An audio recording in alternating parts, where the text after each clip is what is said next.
Welcome back to the Fitness, Wellness, and Longevity Podcast. In today's episode, my special guests are Liz Dickinson and Shannon Shearn. Liz and Shannon are the founders of a brand new company called Relish Life, designed to create the best version of you through various weight loss and lifestyle practices.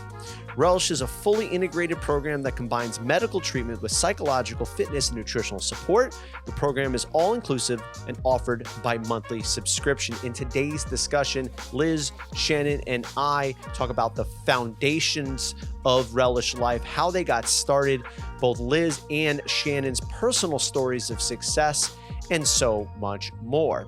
Guys, if you like today's podcast, please subscribe, rate, review, share with a friend, and enjoy this episode of the Fitness, Wellness, and Longevity Podcast. Good afternoon. How are you? Great. How are you? I'm doing very well. I'm here down in South Florida, and I know you ladies out in the California area and up in Vancouver are probably feeling the heat a little bit right now as well, eh? Yes, absolutely. Yeah. Hey, you must be from Canada too. I heard that. Oh, darn it. You know what it is? I'm one of those people that will instantaneously pick up on an accent or colloquialism. And before you know it, I'm wearing cowboy hats when I'm sitting with people from Nashville. You know what I mean? That's great. So ladies, I know you've been doing the whole gambit here and getting the word out as much as possible about, what it is you guys do. And I dig what you ladies do. I think that there's a big and growing niche of individuals who are looking toward not only obviously weight loss, but thinking more in depth about what it is and why it is that we do the things we do and we perpetuate the same habits, et cetera. So first off, I'd like to ask, what is the Relish Life and how did this come to be? Well, Relish Life, it's interesting because I guess I'll just start with the whole origin. So Liz and I met, and everyone loves a good origin story. So go right ahead. I know, yeah, it's a beautiful love story.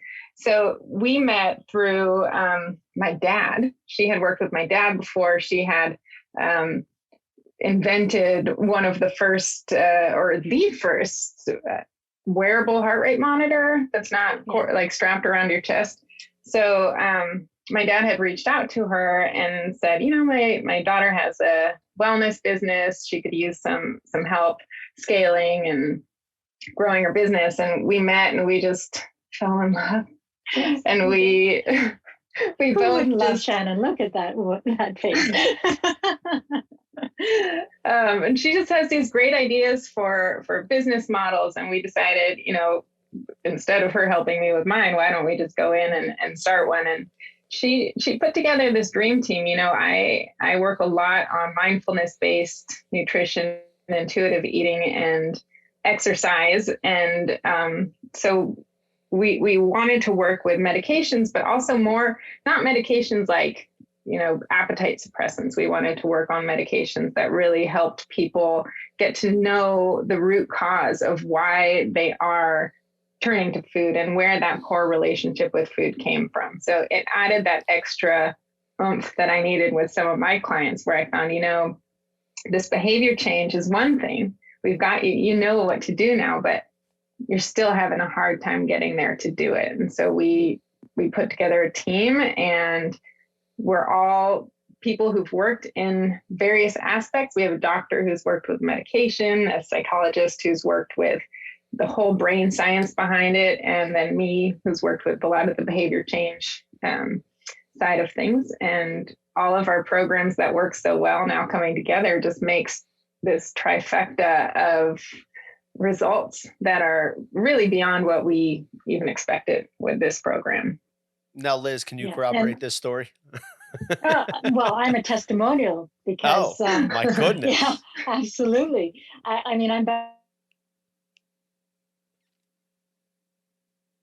Oh no, she's frozen. When somebody calls her phone, okay, that's all right. The internet goes out. Don't worry, we can edit that. Don't worry, we'll just pick Sorry, up. I'm back. Perfect, okay. You're good. Go ahead. Yeah, actually, Shannon mentioned the fact that I had invented the world's first strapless heart rate monitor watch, which was called the Mio. Mm-hmm. And, the product became world famous, and we were sold in every Apple store. But it was, a strapless heart rate monitor. but its origin was actually as a weight loss product. It was meant to actually help people count calories that they ate during the day and told them how many calories they burned during exercise. And that's what I was trying to use to lose weight. And then I just found that calorie counting was just not enough, that weight loss is so much more than just exercising and counting calories. And it wasn't actually until I found a doctor that had prescribed medications to me that helped me really sort of put a brake on some of those really bad behaviors I had, like eating 3 donuts at a business meeting or not being able to stick my hand in the candy jar when I walk by the secretary's desk, you know? So it was trying to really get to those, why am I having those sugar cravings? Why do I need to, grab for these unhealthy foods when I know they're wrong? Like when I'm counting calories, yet why is my willpower not strong enough? And it was trying to answer those questions that I found that medication plays such a huge role in weight loss. And there's just been so much progress made in the last few years around weight loss medication. And it's a crime that doctors are not telling their patients about them. And that's why we felt if we combine the sort of knowledge around medications with what Shannon is doing in mindfulness, what Dr. Allman is doing with really getting people to address some of the reasons that they have toxic stress. And there's so many reasons that people have developed issues in their brains as a result of toxic stress. It can come from childhood, but it can come from adulthood as well.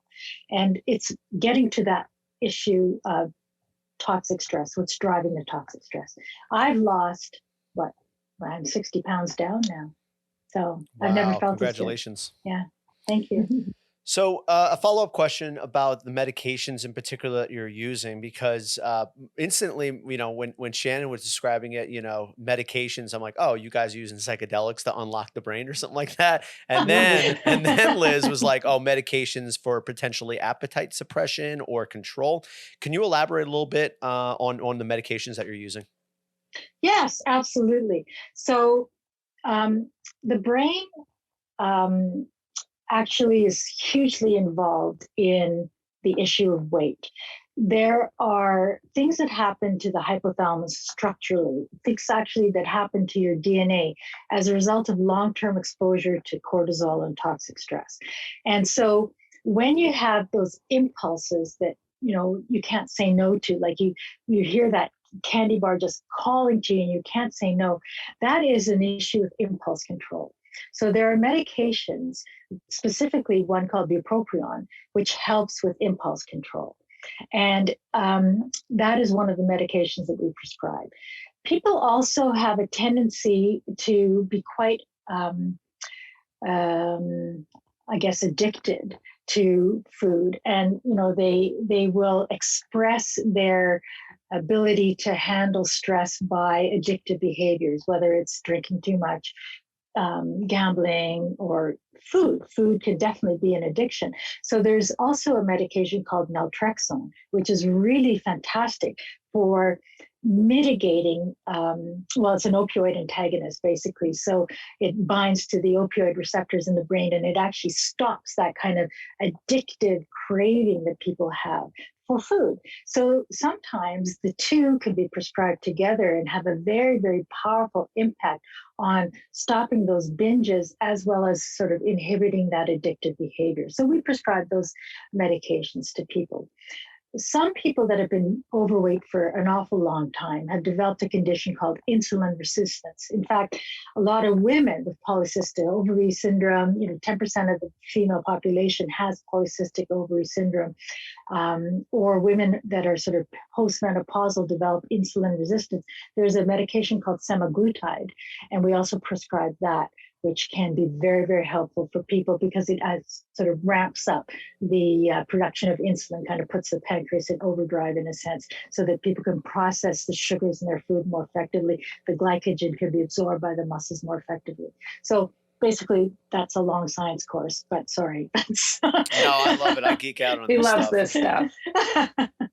I geek out on this stuff. Yeah. Now, obviously, Yeah, there's good. the science behind that, and trust me, I think that there's some great research right now that's saying that, and obviously this is a billion-dollar industry, that every pharmaceutical company is putting their best men and women on this and scientists to Absolutely. figure this puzzle out. However, we still haven't gotten it yet. And that leads me to believe that Right. this isn't just a physiological thing. And this one I pose more toward you there, Mhm. Shannon, is I think there is an enormous psychological component in identity with Absolutely. being this quote unquote overweight person or whatever type of limitation that you're self imposing. Can you elaborate on that? Absolutely. So the medication, you're right, is one aspect of it, and the I'd say a bigger aspect of what we provide is the emotional support to uncover why you gained the weight and what are the benefits of being overweight to you and how do you see yourself. So within our weekly therapy sessions, we have small group therapy sessions that everybody belongs to the same group. They meet and they just grow these beautiful relationships. So we have these master level therapists and mindfulness experts that come in and lead them through these discussions and help people uncover that. We also have Dr. Allman's mindfulness techniques, meditations, guided imagery that we send out each week for people to, like you said, get to know their identity and work on becoming that future version of themselves. And one of the things that I tell my clients a lot is, you can't outrun your identity. So it's like the people who win the lottery, right? They don't identify as somebody who has a lot of money, who's rich, who can live this life. So they spend it all and then they go broke again. And it's exactly the same thing. If you don't see yourself as being successful and having a peaceful relationship with food, you're never going to get there, despite whatever hundreds of pounds you can gain and lose over time. Now, that's well and good. But the challenge that I see in front of you, ladies, is the person who needs to die, quote unquote, is the person Mm-hmm. who's sitting in front of you. So what Yeah. strategies and, using different types of medications are you ladies using? One, and two, what are the results that you're seeing as a result? So the health coaches are a big part of this. We have, like I said, we have the weekly therapy sessions, which I think are huge for helping people identify what the root cause is and start gaining tools through our mindfulness exercises that we send out to start addressing that. But the coaches are really the cheerleaders, and they help people stay on track. They help our members have that support in place to say, it's okay. Maybe you haven't lost weight this week, but look at the choices you made. Look at how you didn't go for that sugar this afternoon when you usually are thinking about XYZ or when the stress catches up to you. So they can reach out as well daily by text, by email, kind of talking about, what, I uncovered this in group. I don't really know how to strategize for it. And the coaches are there to help give them that mindfulness strategy. So we're not a team of nutritionists and personal trainers. We're a team of health coaches and life coaches and people who can really speak to the coaching that you need to do from within and reconnecting with a more positive inner voice. Because, we have those inner voices that are telling us to be perfectionists and we're not doing well enough. And oh my gosh, I can't believe you stopped for fast food today.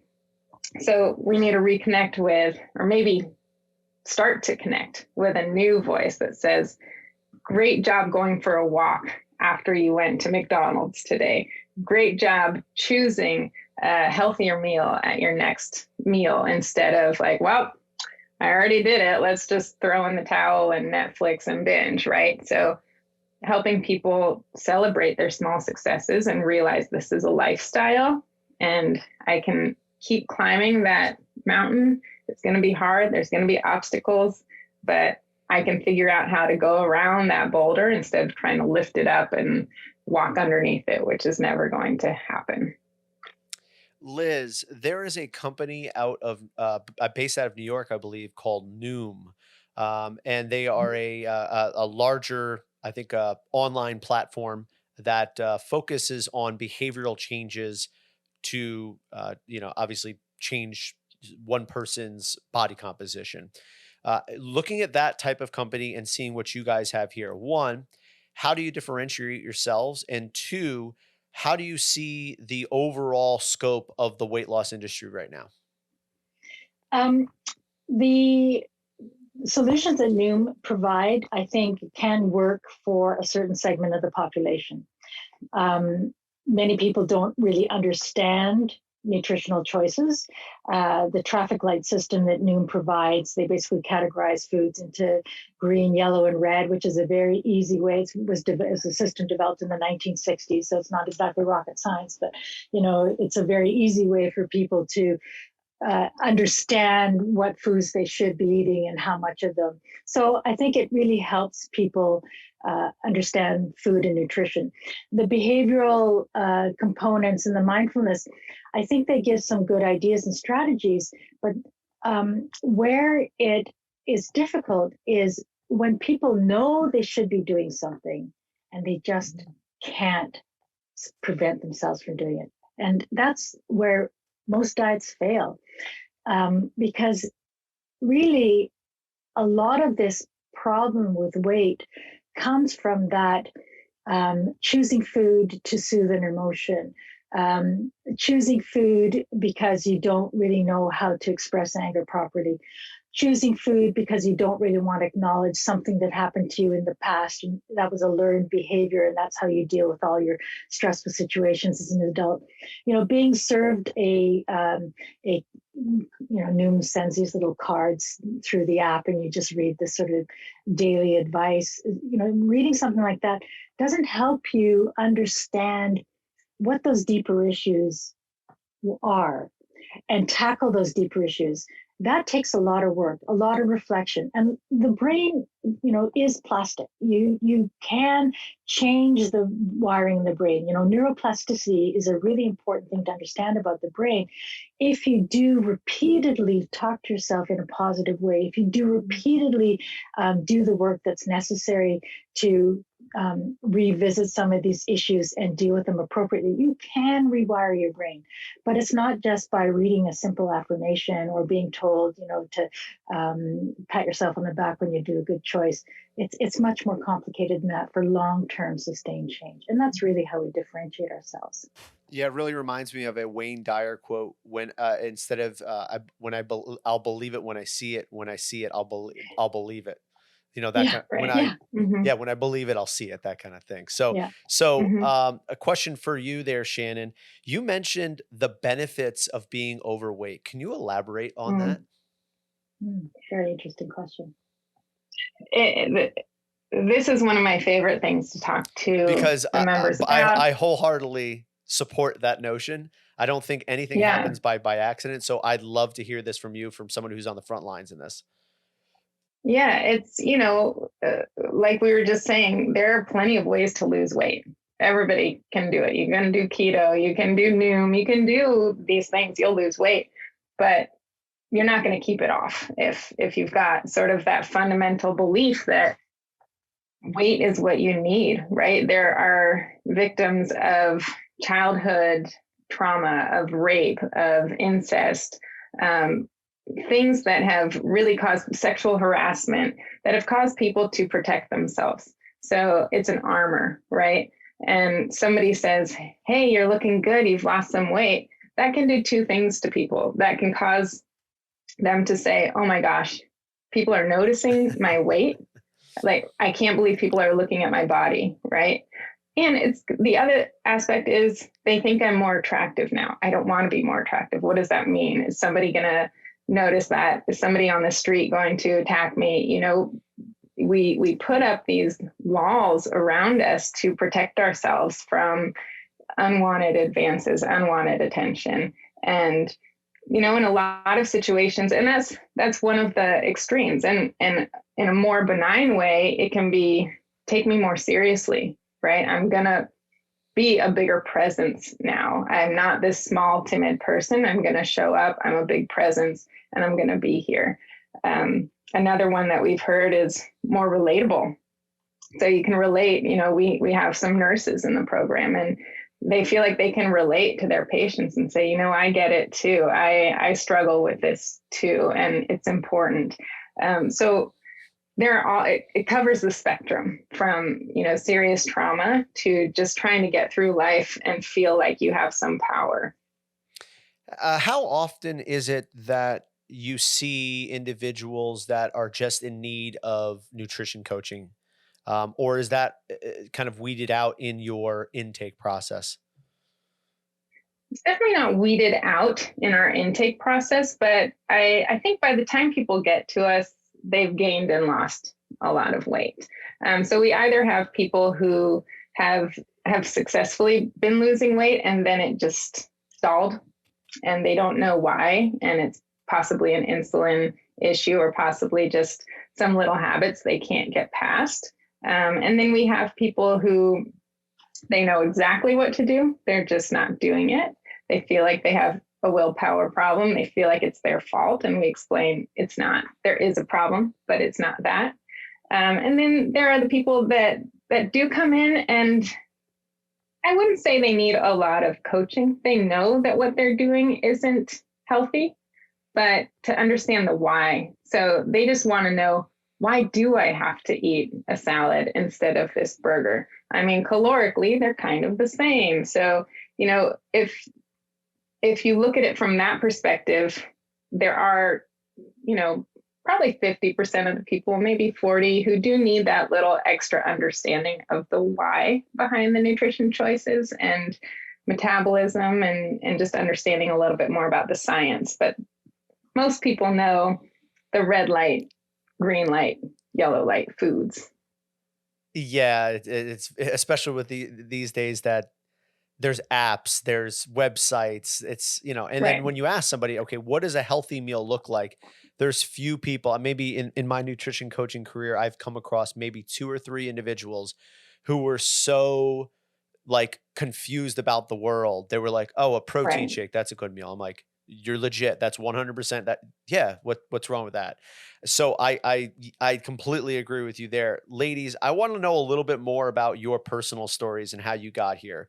So Liz, you mentioned before you had lost 60 pounds in your, journey. Can you elaborate a little bit more exactly what this was like, what the process it was, and where you are now? Because I think that's also an important part of this journey.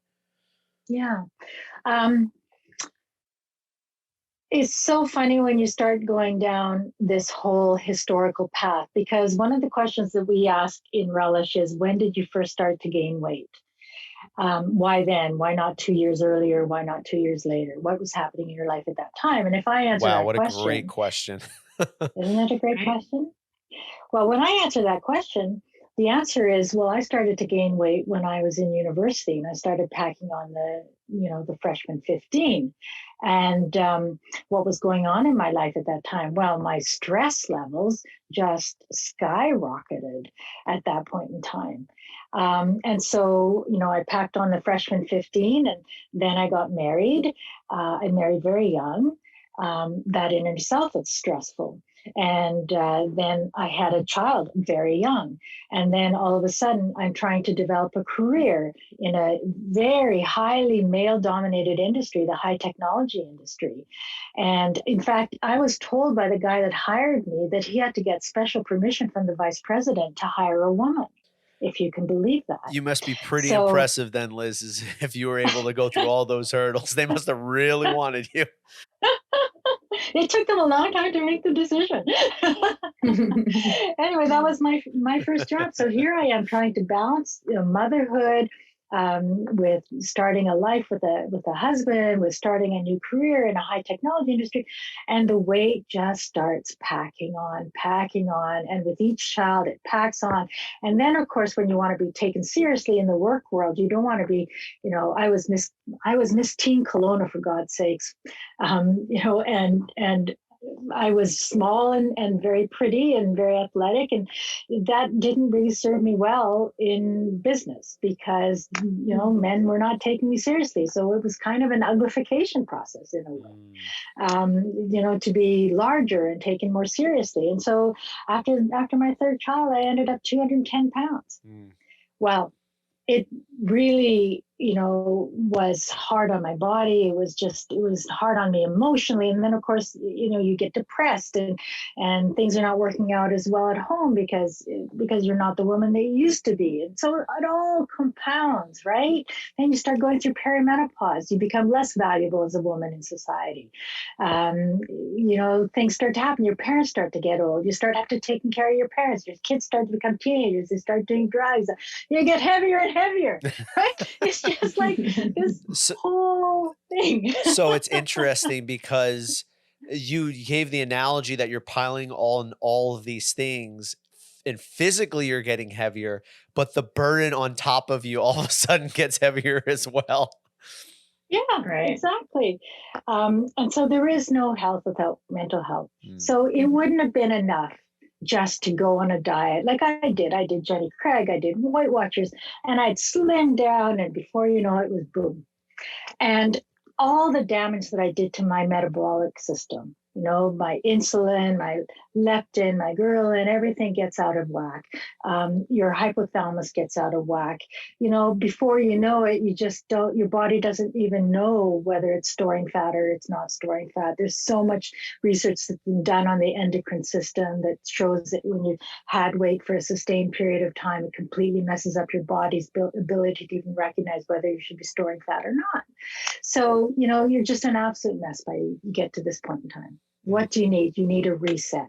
You need someone to come in, and you need medications that help you to stop the binging, stop the impulses, improve the insulin control. You need somebody to help you from a health coach perspective with accountability. You need somebody to help you really learn how to deal with the toxic stress in your life. All of those things. Before Relish, I had to put together my own group. I had to, find somebody that knew how to do this kind of therapy and this kind of work. And I was lucky I found that. Not everybody has that luck. That's why Relish exists today, is so that we can put all these things together for people. Well, it's a good thing. And the luck. It's a good thing. Sorry. Go ahead. Sorry, Shannon. Both of us were about to wait to be like, well, there you go. That's Relish right there. The luck. It's the luck and the finances. It's expensive. To get to your Pilates class and take a nutrition course, or even, hire a nutritionist, and to be able to get to the gym and get a nanny for your kids and all this stuff. It's expensive. And health has become this luxury item that it shouldn't be. Yeah. So a big part of what we want to do is provide that convenience and that ability to have your entire team, everything you need right there in your pocket and accessible financially in a way that it's never been before. And convenient from the privacy of your own home. You don't have to go to your doctor. You don't have to explain to your doctor all the crap that's going on in your life and expose all your, hidden secrets. It's a lot of people don't have that with. Yeah, teach the doctor about the medications, because most doctors don't know about it. So then there's I heard about this medication, and they're like, I don't know, why don't you just take Phentermin and it'll suppress your appetite. So, there's a lot to it right now. Not to mention that for a person who isn't morbidly obese or having serious health issues, putting, a person who, like you said, put on some weight after pregnancy, I don't know if you're actually treating the real causes by throwing medication at people. I think what it sounds like is you use medication to change the momentum in someone's life. Exactly. Do I have that right? Right. Exactly. Yeah. It's putting the brakes on. Yeah. Yeah.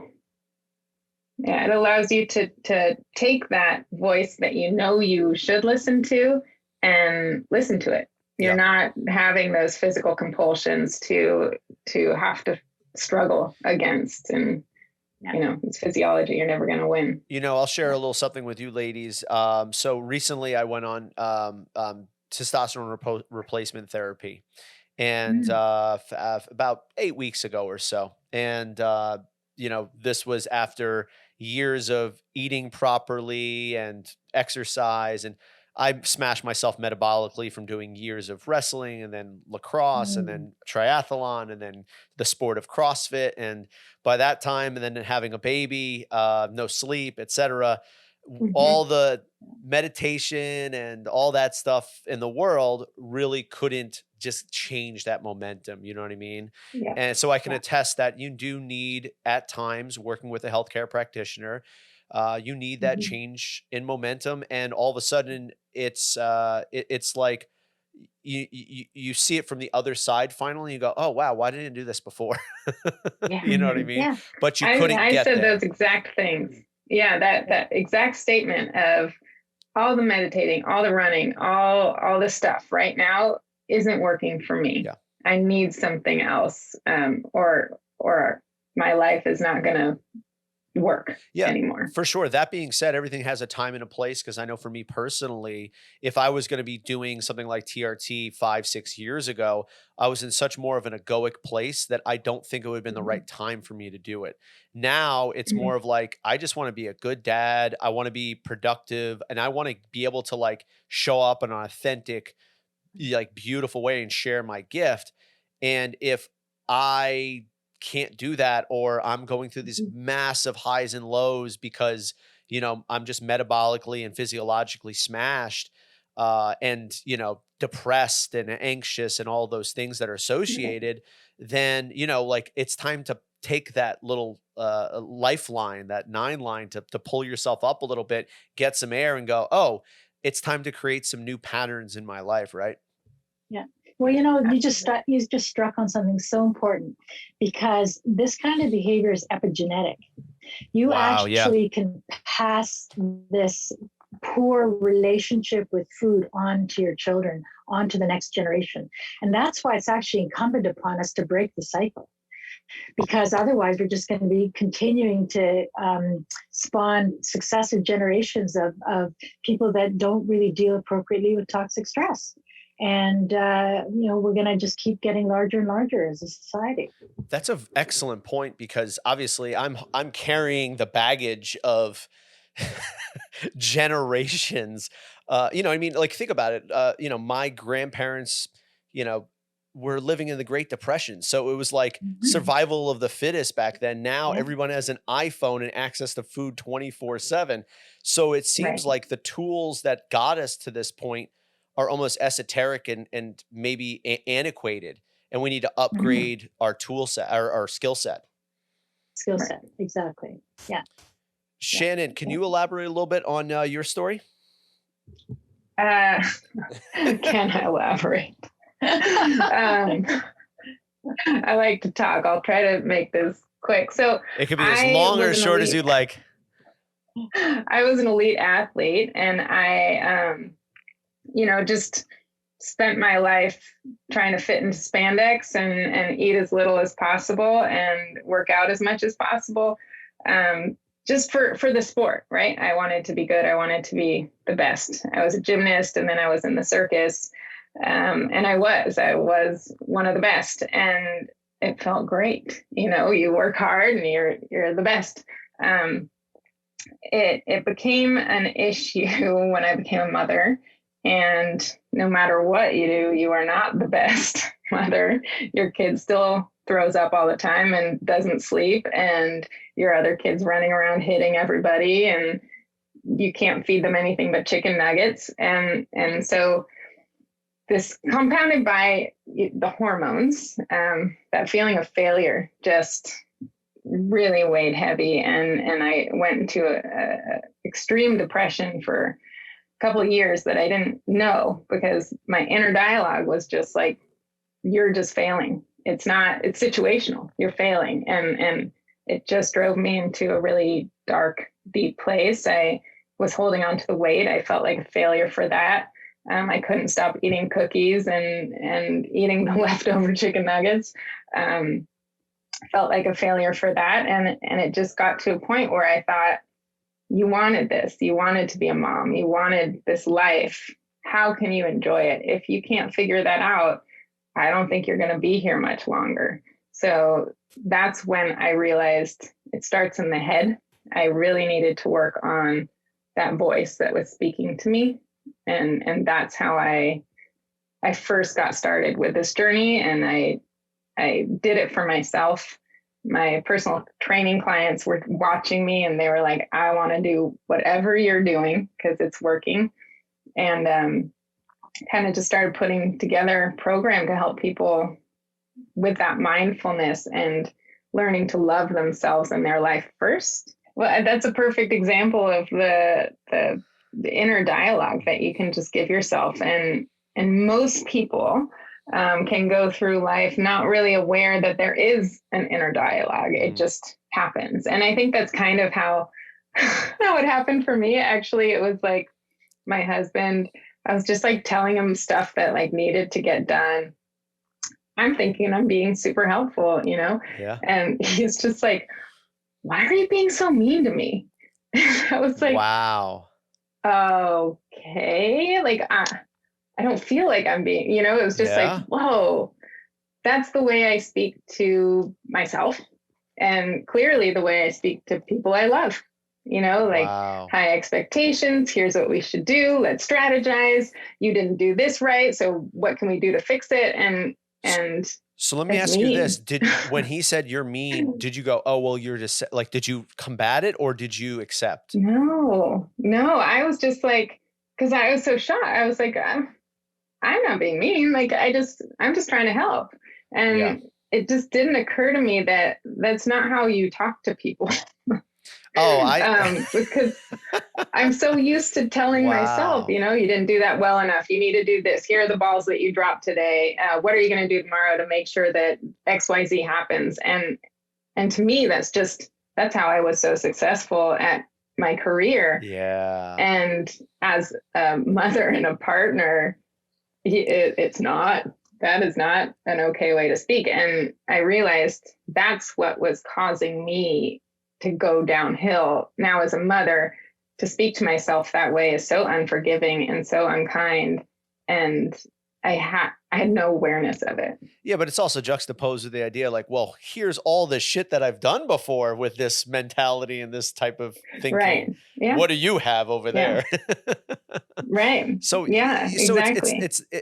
It's not bad. It served your purpose for a time, but then now you're like, okay, do I want to hand that off to the next generation? Right. Yeah. Yeah. And when I started working with my clients, most of my clients at the time were moms as a personal trainer. And I'm seeing them. Oh, I want to do this every week. Yeah, I didn't do any of the things you told me to do, but I'm here now for this 1 hour. Right. And I'm like, yeah, but like, I can relate to that. Yeah, there's a lot more than just an hour. And it's frustrating for me to watch them want to change so much and just feel like they couldn't. And, when I realized where that change needed to come from, it's not me telling them what to do, it's them telling them what to do and why to do it. And so coaching them on that side of things, it blew up. I didn't want to start my own business, but I mean, the results were incredible. And people were flocking to me. Hey, my girlfriend did your program. I want to do it too. And it just started spiraling into this, trying to bounce back and get to who we were with, go, eat this, not that, get to the gym more. We needed to, how do we enjoy this life that we have that is so chaotic and hard and beautiful? And what the term I would use is bounce forward, right? How do we accept this transformation into this new life, this new person that we are, and become a new person and not mourn the loss of the old person and old schedule that we had. And that's where I think the magic really happens. And it's the pandemic, right? Same thing. We're all like, let's try to get back there. Like, no, we've changed. We are different. Our lives are different. Our priorities are different. Our schedules are different. Let's transform now. And we get to, it's beautiful. We get to pick and choose what we want out of life and how to enjoy it and we can start over completely in terms of our self-care and how we speak to ourselves and the people around us that we love. So it's a really exciting time actually for this type of transformation. So speaking of which, I imagine that there are people who are listening to this right now, and you ladies are spreading the word as best as you can about this, about the Relish Life. But if someone wants to learn more or learn about the programs, what's the best way? Like if someone's like sends a link to somebody, what's the best way to get started with this stuff? Because we don't want to scare anybody away here. Talking about your Well, feelings when all you want is weight loss, a lot of people get scared. it's true. It's very true. So how do we approach this thing? Yeah, well, we have a website, relish.life. We're very new in terms of the way that we've been putting all of our programming together. Despite the decades of results, we're really putting this online and here and now. And so we're small and we're excited to be building, and we'll hop on the call. I mean, Liz and I are hopping on calls just to talk to people about what this is, because it's new and unique and people don't always understand it. And we're happy to answer questions. So we have a form on the website you can fill out to request a phone call. We've got a little quiz to see if it's the right type of program for you. And then, of course, there's the purchase page with a 30-day money-back guarantee, because, maybe it's not for you. Maybe you don't like the medications. Maybe you don't have time. We understand that, but you're going to love it. So that's why we offer it too, because we're like, nobody's going to do it because they're going to love it. I like the confidence there. If you were really confident, you'd be like, you have to sign up for 3 months up front. We do. We do. There you go. Okay, good. Yeah, it's a 6-month commitment. Oh, good. But you blew me out of the 30 water. days. Okay, great. Now, last thing I want to get to here is, so if someone, this is something that I came across earlier, and Liz and Shannon, you both can answer this in your own way. How do you know you're ready?